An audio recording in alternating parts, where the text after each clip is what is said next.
اگر وہ افغانستان کے اندر جو ہے اپنی انڈسٹری کو لگائیں. انہوں نے ذکر کیا کہ 50 سالہ جنگ کے بعد زیادہ تر لوگ جو ہیں وہاں پر بھوک اور افلاس کا شکار ہیں. ان پر جنگی حالات جو ہیں بری طرح سے متاثر ہیں اس سے, اور کسی کا بھائی, کسی کا باپ, کسی کا بیٹا, کسی کی بہن, کسی کی بیٹی جو ہے وہ اس سے ان 50 سالوں میں مضروب ہوئی.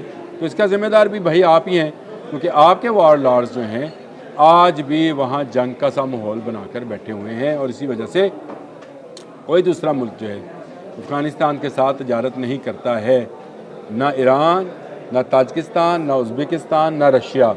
وجہ وہی ہے کہ ان تمام علاقوں کی جو سرحدیں ہیں وہاں پر ایک ایسی سرجنسی یا ایک ایسا انتشار ہے یا ایسی بغاوتیں ہیں جن کا سامنا طالبان ٹریڈ کو کرنا پڑے گا. جو محفوظ علاقہ تھا وہ تھا پاکستان کا, تو ہم سے چمن تک کا بارڈر ان کے لیے محفوظ تھا, اور پوری دنیا سے یہ تجارتی سامان منگواتے بھی تھے اور بھجواتے بھی تھے بالکل, کیونکہ ڈرائی فروٹ اور فروٹ ان کا دنیا بھر میں جاتا تھا. اور اسی راستے سے متحدہ عرب امارات کا سامان بھی جو ہے گزر کر, جس کی جو اگر مقدار کو دیکھا جائے تو 19% تجارت جو ہے متحدہ عرب امارات کے ساتھ ہے, کیونکہ وہ ایک امداد کے طور پر بھی افغانیوں کی مدد کرتے رہتے ہیں. وہ بھی اسی کراچی اور گوادر پورٹ سے ہو کر گزرتی تھی. تو کیا ایران ان کا سامان آنے جانے دے گا؟ یہ بڑا مشکل سوالات ہیں. 2000 کنٹینر کا پر ڈے کا یا 2000 کنٹینر کی تجارت بڑھانے کا بات تو کی جا سکتی ہے, لیکن ابھی آپ کے بہت سارے جو ہیں رکاوٹیں جو ہیں ان کو عبور کرنا ہے. آپ کو نیشنل ریزسٹنٹ فرنٹ کے مقابلہ کرنا ہے, جن کی 5000 کی فورس جو ہے ان سرحدوں پر موجود ہے. آپ کو ایران کے رویے کا بھی خیال رکھنا ہے, کیونکہ ایرانی افغان طالبان سے تنگ ہے اور آپ ان کے خلاف جہاد کا اعلان کرتے رہے ہیں. پھر آپ کو امریکہ سے بات کرنی ہے, کیونکہ امریکہ جو ہے وہ ایران پر پابندی اور بھارت پر پابندیاں لگانے کے فکر میں رہتا ہے. تب کہیں جا کر چابہار کی بندرگاہ آپ کو ملے گی. اگر نمروز چھوڑیں گے احمد مسعود, تو نمروز میں آپ اپنی وہ ڈرائی پورٹ جس کو آپ چابہار کے لیے بنانا چاہتے ہیں بنا پائیں گے. اور رہی بات انڈسٹری کی, جس میں آپ نے بھوک اور افلاس اور ادویات کی بات کی ہے اور کہا ہے کہ ہم رعایت دیں گے, جائیں بھارتی لگائیں. وہاں پر انڈسٹری لگانے کے لیے جس قسم کا ماحول اور جس قسم کا جو ہے تحفظ اور امن چاہیے ہوتا ہے وہ افغانستان میں پچھلے 50-60 سال سے نہیں رہا ہے. کوئی ملک وہاں پر انڈسٹری نہیں لگا پایا ہے.